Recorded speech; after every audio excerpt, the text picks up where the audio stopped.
Hi, old Duffer, Fly Banana Part 2, old mini. Front sprocket has arrived from America, and it took a week, which I was amazed. I don't know whether that will pick that up. You see there's two bronze bushes, all like bronze bushes in there, and it's quite a bit bigger, and it drives off that sort of spline on the front. I'm not fitting that today, but it's here. I need to get the back wheel out, so measure that rear sprocket, and so I can determine which one it is and get that on order, and I'll order a chain. In order to fit the front sprocket, we've got to take the high-low ratio gearbox off and the side of the engine off, and I've got to drain all the oil out to do that, so I'll leave that till last. I want to get the back end done, and I am trying to track down a set of rear shocks. You can buy cheap aftermarket ones, which I probably know better than what I've already got, so I'm trying to get hold of some decent ones, and it is improving, and if someone knows out there where I can get some, to get a repair sort of shock cartridges for the leading link front end on this, almost impossible. I can't find anybody that repairs them, so we may end up having to do a tele conversion anyway. And you can get a kit with a disc brake front end and everything. Again, I think they'd come from Thailand. They're about 250 quid, complete with the wheel, caliper, the whole shebang, ready to rock. Just yokes, bearing, the lot, just put it on. I think people used to fit CG125 front forks and wheels to these things. I didn't want to go disc because it's obviously a drum brake bike from the period. It would give me a better brake, possibly, depending on how good the disc brake is.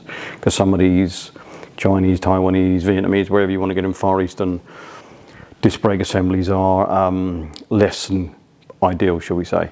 So I'm going to zoom in a bit and show you how to get this apart, because you don't need to take the chain and sprocket assembly off. There's a sprocket carrier on this. I know I need to because I want to get it off, but if you have the misfortune of getting a puncture on the side of the road, you don't actually need to deal with the chain. So if you've got a fully enclosed chain, you can actually get the wheel out and it all stays there, and you don't have to mess with the chain tension as well, which is even better. Of course, the best option is don't get a puncture, but that happens to us all now and again. So let me just get you zoomed in a bit and I'll show you it all comes apart. Right. Pretty straightforward. Obviously, you've got to undo your spindle nut. The second nut on here is what holds the sprocket carrier in position. So we'll take the spindle nut out. I'll try a bit. Hopefully this is going to come out without a fight. Oh yeah, it is, it's loose. I wasn't sure how well that was going to go. Right, so give it a little wiggle. And like that one spindle, that's actually still greased and in really good shape. Excellent. And then you want to take, there's a spacer this side for the back plate.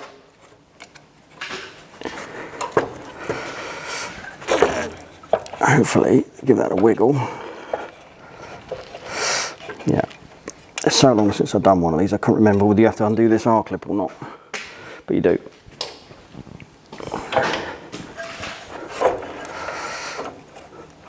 Because there's a tie rod on here you need to take off. It's spring loaded.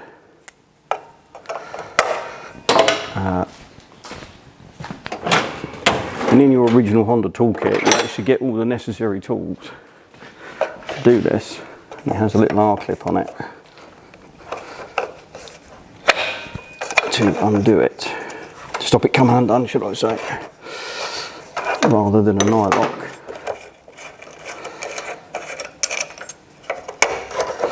That one out. Put all my bits in here. It'd be interesting to see how good or not the cush drives are when we get in there. Come on, there you come. I'm going to take this off, make my life a bit easier. It's all coming out anyway, because I want to lubricate the brake spindle and all the rest of it. So, but I think Honda's idea was it was minimal strip on the side of the road in order to get it out.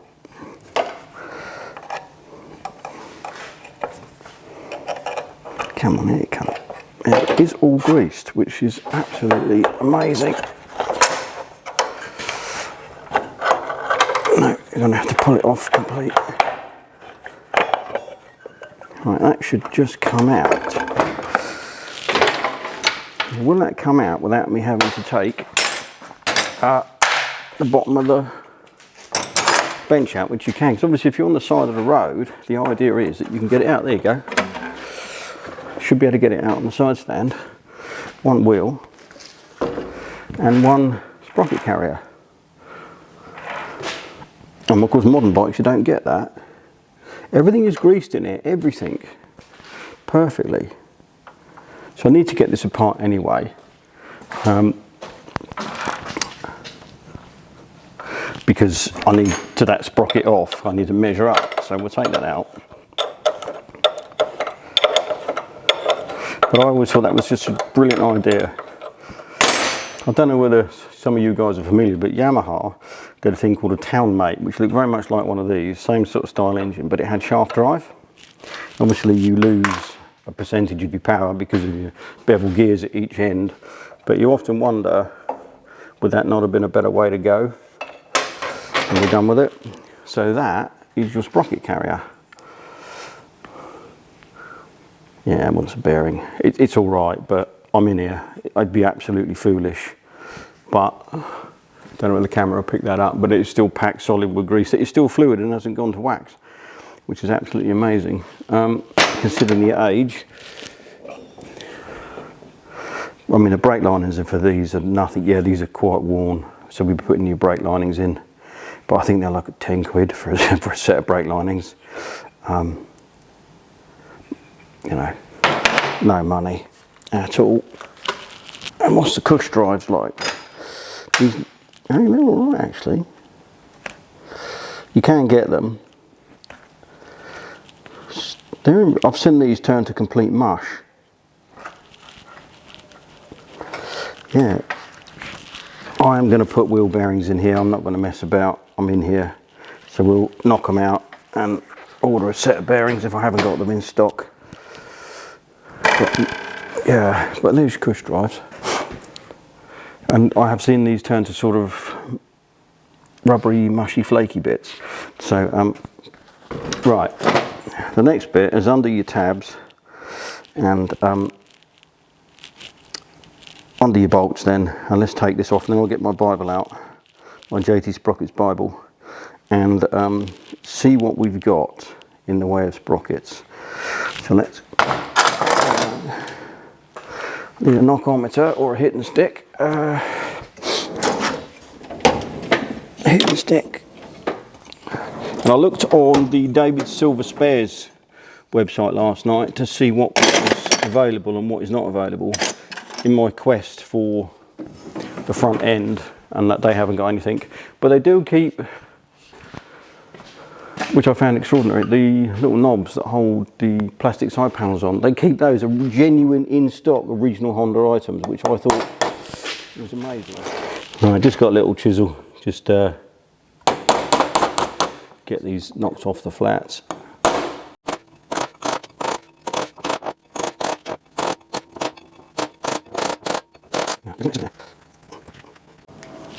Right, back. Unbeknown to me, the camera battery decided to go flat. Canon EOS M50 Mark II eats batteries, like you wouldn't believe, and it had gone off. So you miss a bit where I rattle them off with my impact gun because I've lost me 3/8 ratchet, so I'm going to go and buy some new ones. Right, I need to go and get my Bible and a vernier and work out what that is.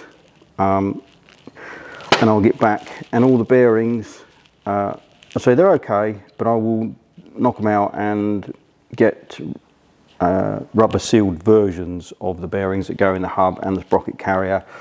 It's just, and you know, just no point running open bearings. That shaft presses out, that comes out of here, and the little tin shield just slides off. So I'll pause the video here, and I'm going to go and get my book and a vernier, and I'll come back once I've worked out what it is we've got. Right, here is the JT Sprockets book. Now it has, I'll get it a couple of pages so you can see it in the back. It has loads of all the diagrams. This is just rear sprockets and does front sprockets. So if you can't find it in the application guide at the front, you can go through by chain pitch and then use your dimensions from your original sprocket to determine what you've got. Now it turns out that for the Australian model 75 to 79 uses a JTR 809/2, which is identical to this. Same hole size, same size bolts, but it has 8 bolts rather than 4. There's more metal in it, there's less holes and there's more metal in it. And there's more metals, that even if none of the PCD for the bolt holes, the bolt hole PCD, sorry, is 84mm, which is correct. So even if they didn't line up because of the numbers of them, there's enough material in the sprocket, because there's less holes in this JTR 809/2, that I could re-drill it, and you can drill these sprockets, they do drill. So I think that's usable, especially as it was used on the Aussie bike. This is an Aussie postie bike. Well, though it came from the States, most of them were used in Australia. The other one, which has the same holes, is a JTR 1796, and the only difference is it is identical to that. It's flat, it's not got an offset, holes the same. The bolt holes are the same PCD. Instead of being 8.5, they're 10.5. They're designed for a bigger bolt. So I either sleeve them down with a very thin sleeve, get my teeth in, or I drill my hub out to take M10 bolts, and the nuts which sit in the back, they sit in that recess there. I can drill these out. You can see I can drill that out because I'm sort of an oversized half nut, and drill and tap that to take an M10 bolt. So 2 options. I think what we'll do, we'll order the one that's listed for the postie bike of that period, and see whether a set of the holes actually line up. They're the right PCD, and there's 8 of them, so the chances are 4 should be the right spacing. If not, we might have to re-drill. So we'll go for that. I'm going to get set up on a tyre machine and knock that tyre off and get all the bearings out, which is not very exciting. So once I've skinned my knuckles doing that, the wheel stripped out. I didn't have the wheel bearings. I had the sprocket carrier bearing. I've ordered the wheel bearings. I've ordered some rear brake shoes because they're shot, worn out. And I had a curiosity, because a few of these spokes were loose, and I have ordered a set of spokes. I wasn't planning on relacing it, but because they look pretty good, just if I couldn't do the loose ones up, which is the norm, especially on a wheel this old, though the wheel is true, I just replaced the ones. It was only, I don't know, 5, something like that. Well, I squirted a load of WD-40 penetrating fluid on all the, down through where the spokes come up. You've got your nipples there and your spokes come up into it. And there's a screwdriver slot. And normally you can't turn it with a spoke spanner, let alone a screwdriver. And they all turned. I couldn't believe it. So I've nipped them all up so they all are approximately the same tension. It's easier to put it in. I have a wheel truing jig I made when I was knee-high to a grasshopper. I need the wheel bearings in because it runs on the bearings, and it has a pointer you can adjust and spin it, and it's much easier just to go around and just finely tweak the spokes and get everything nice. But this wheel inside, normally these are rusted out, especially if the tyre goes flat, moisture gets in. I mean, this is 1967. Yeah, surface rust on it and that, but it's pretty damn good. That's why I don't want to change it. They're just good quality. Anyway, I bought some pack of wire wheel sausages by the looks of it. Don't recommend it, no. And I'm literally going to go around this with some wire wheel and a bit of WD and just clean them up. You're never going to get rid of the rust. Where the rust has come through on the chrome, it's always going to be there, but you can improve it at the end of the day, and that's my aim. I'm going to go around this. It's not worth videoing this. This is not a 5-minute job, and I'm just going to go around. So I've got fine wire wool so you don't scratch up the chrome too much, and we'll come back once I've done it and cleaned it all up. We chuck all the bits in the parts washer, get it all cleaned up, while the parts, I've ordered everything I didn't have: chain, the bearings I didn't have, brake linings, rear sprocket. So all the bits are on their way, and as if by magic they'll be here before we finish this. I want to try and get the back end of this done and back in, so we can put the front sprocket on, and hopefully I can track down some decent rear shocks, so then we can finish the whole rear end and bolt the exhaust on properly. And then really it's front suspension, tyre, wheel bearings, and brakes, whatever we're going to do at the front. If I have to go over to Telly's, it's 250 quid with a new front wheel, whether it's drum or disc brake. Don't really want to go disc because I've had some bad experiences with these aftermarket discs, brake assemblies. And this bike never had discs anyway, not this early. So I'll stop waffling and carry on rubber-dub-dubbing here for a few hours and get this, because it's not a 5-minute job. And then we'll come back when we true the wheel up and all the bits have arrived, and we'll carry on and wheel jig. Put new wheel bearings in it. Don't forget to put your spacer in that goes between the two wheel bearings. This jig I made when I was knee high to a grasshopper out of whatever I had lying around. I just turned up some tapered shafts to pick up on the wheel bearings. I'll zoom you in a bit so you can see what the centre of the wheel looks like. There you go. These here, we can figure, I have screw slots in, and all of these, bar a few, turned with a screwdriver to start with, and then one or two that were a bit stiff, you need the correct spokes key. There it is. And these fit on your nipples properly without rounding them off. And it's ideal to get you to see how tight your spokes are as well. And it really is so easy to true this up. I only had to replace, well I did replace, they came undone, a few spokes. Put it in the jig, and you've got to set up my pointer arm. The wheel's pretty true, and just spin it and set it up so you've got a slight gap. And whichever way your wheel is distorted. Now, I thought I'd videoed this. I explained all this and the camera wasn't recording. Stupid boy. So I'm just going to have to explain it and you'll get the idea. It really isn't very difficult. Take your time. You can even do this in the bike. You don't need a bit of a bit of kit like this, man. You really don't. You can put the wheel back in the bike without a tyre on it if it's got a centre stand or a paddock stand, and then do it and use the bike frame. It's not a problem. Basically, set up a pointer so that the majority of your wheel runs true, and depending on which way it's bent, loosen off spokes on the distorted area on the side that it's in the wrong position by start off 1/8 of a turn, and as you go towards the worst of the dip, go a little bit more and out the other side, and then do the spokes up on the other side by the same amount and pull the wheel over, and just work your way around, trying to keep the spokes all the same tension. It really is that simple. I wish I'd been recording it. You see, it's probably taken me an hour to true this up, and I'm being fussy, and if you're a wheel builder you're probably laughing because you do it in 10 minutes. I don't do this very often anymore, but the idea is I use the valve hole and just go around and make sure that the spokes all ring about the same. You don't want high pitched rings, you've over tensioned them, you don't want them dull. You just want that sort of, hopefully the microphone's picking that up.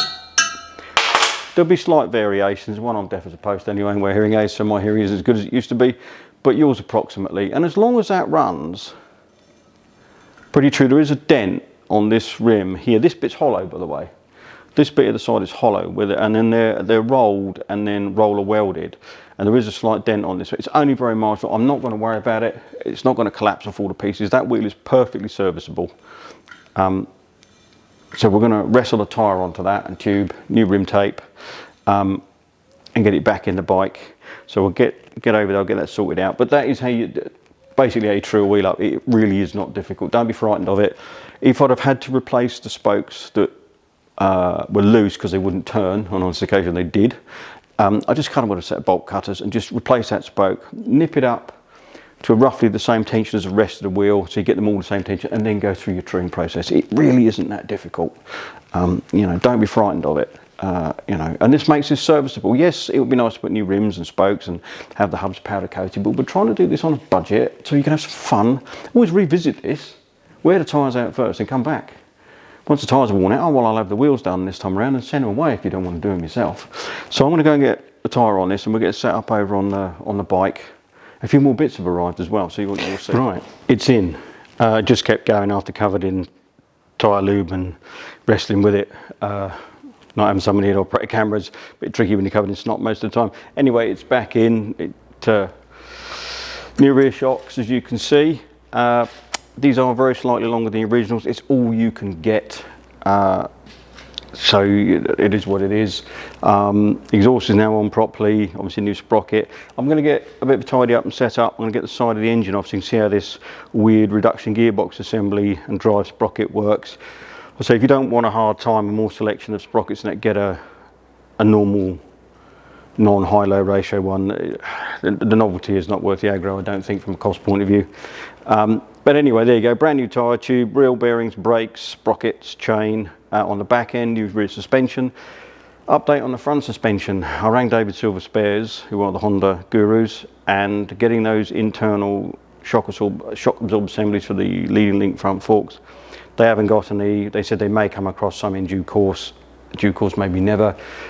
I found if I buy a later used front drum brake backplate for telescopic fork suspension, I can pick up for about 25 quid.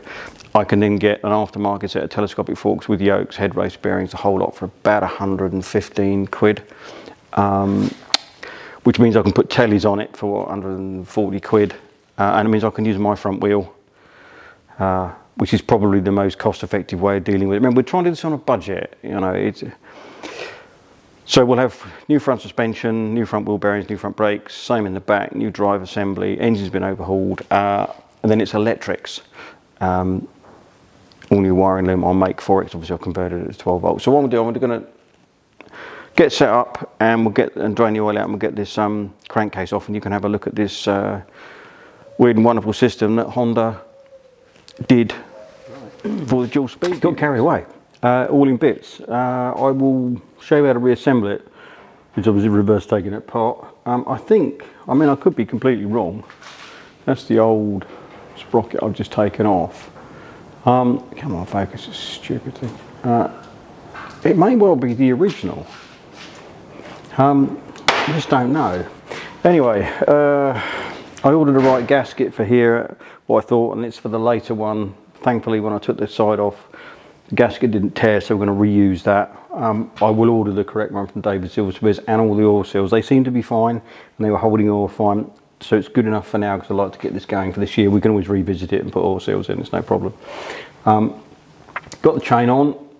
This is a JT Sprockets chain. It's a 48H heavy duty O-ring chain with a split link. Don't know what they're like, I have no idea. I've never used JT Sprockets chains, used their sprockets for decades, but we will find out. I know this doesn't have any real power, so it'll probably be absolutely fine. I've cleaned everything up, and I'll zoom you in a bit so that you can see what I'm doing. I'll try and get my fat head in the way. I'll try and show you it all goes back together. There's quite a lot of bits. This is a right faff, just to change the sprockets. You can see I really wouldn't go for one of these. If you wanted a CT, go for the later one. But let me zoom it in. Hopefully something like that will do. You can see. So you've got the sprocket on, there's an oil seal behind there, that goes on there like that. And then the next bit is to put the crankcase on. And these seals do look in really good condition. They don't look dried out or cracked, and they're not really worn. Because it pumps oil, oil's pumped up, comes through the centre of the shaft to lubricate the bearings into this high-low ratio gearbox bit in here, and then drains back to the crankcase. It's a bit of brake cleaner, I think. So we will put a bit of oil on everything. He says, oh yeah, there's some in there.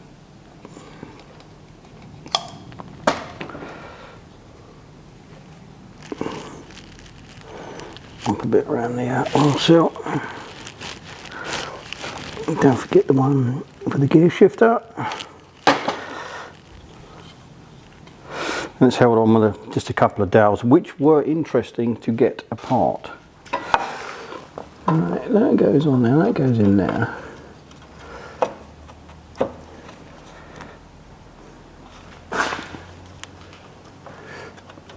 You come apart, so there's no reason why you shouldn't go back together.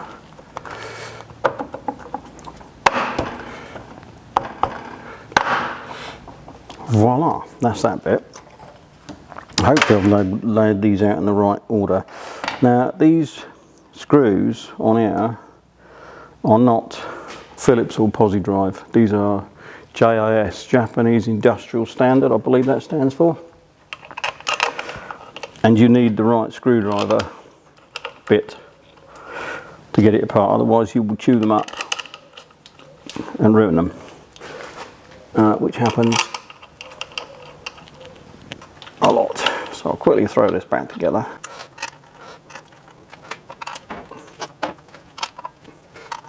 Use a screwdriver, you can get your head off.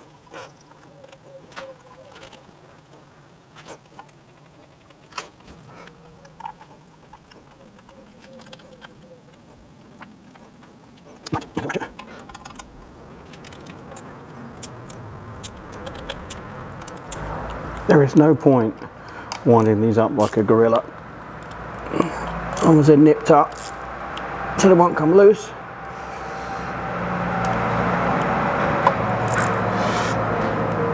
That is all that's required.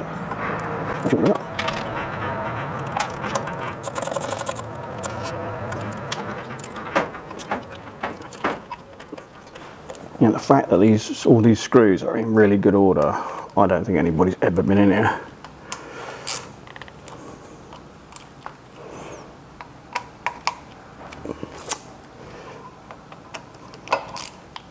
Right, this isn't as scary as it looks. Where is it? That's the bit I want. You have this gear, sits on here, and sits on your drive sprocket. I haven't tried this bit, so let's hope this fits. It definitely came off of that one. There we go. Dipstick on the controls, and then there's a circlip that holds that on the shaft. Put your thrush washer in there. See if we can get this in without sending it across the workshop.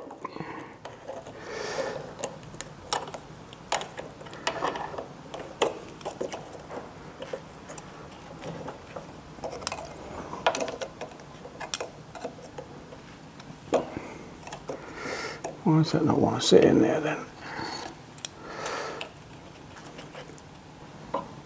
Should sit in there.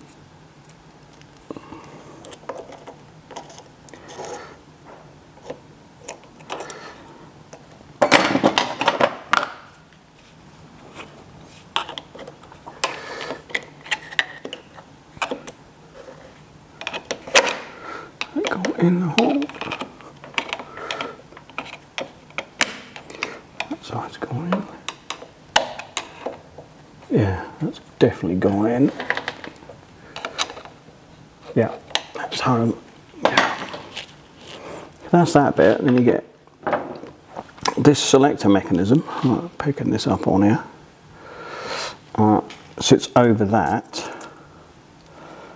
It's all just a little bit of a fiddle. It's beautifully made, it really is.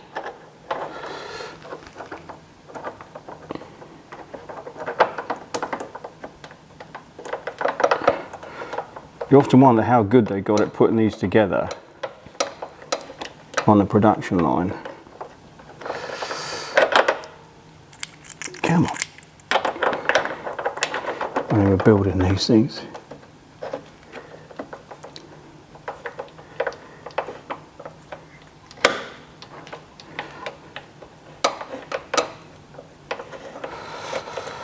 Come on.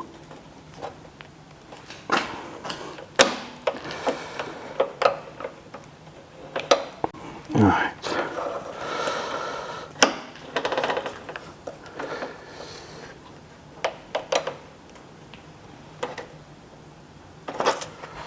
That should then line up with that.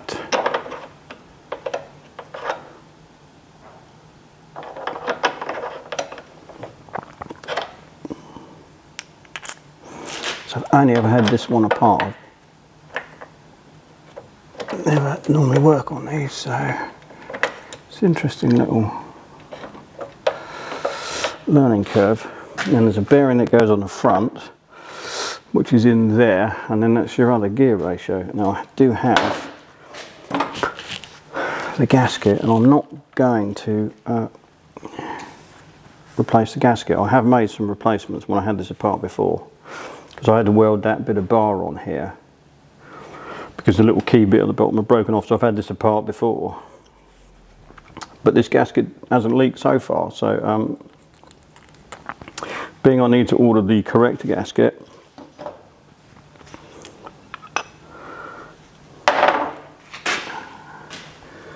there's a peg on that shaft, locates it in there. Ooh, I wonder if that's meant to go the other way around. Yeah.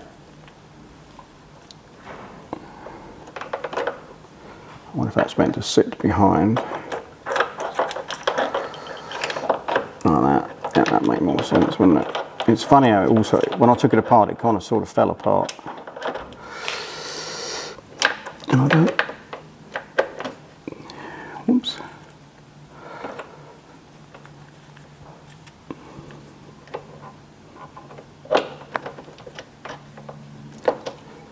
So it goes in there like that. That gears meshes onto there. Then you go either drive on there or you drive that way. That's it. That's how it works. It's pretty crude. I mean, it's beautiful little thing. But you can see why they didn't make them for that many years. That must have been a real complicated thing to manufacture. That's one way. And that's the other way. Right, put some screws back in that.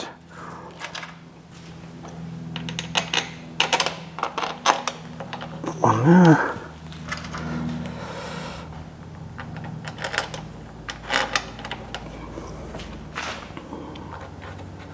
When I first took this apart, because I don't know a lot about these, never had one apart fully like this. Wasn't sure how they got the oil into there, but once you got into it, you could see that it's actually pumped. There's a hole in the shaft, and it's pumped, which is a whole load of extra complication over a standard one.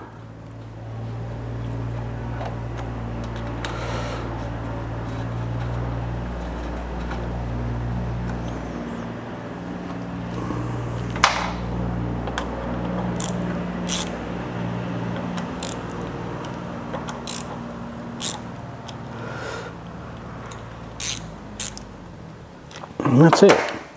Got to put the cover back on, otherwise this is all oil immersed, and then I can adjust the chain. And we'll go from there. But I think what we'll do, we'll call this video it for now, because I've got to order a load more parts. I've got to order a front end for it, so we can get that bit done, and then we'll be on to electrics, because we'll have all the cycle parts done. The engine's been sorted out. So I'll say that's it for now. Thanks for watching, and we'll see you in the next one.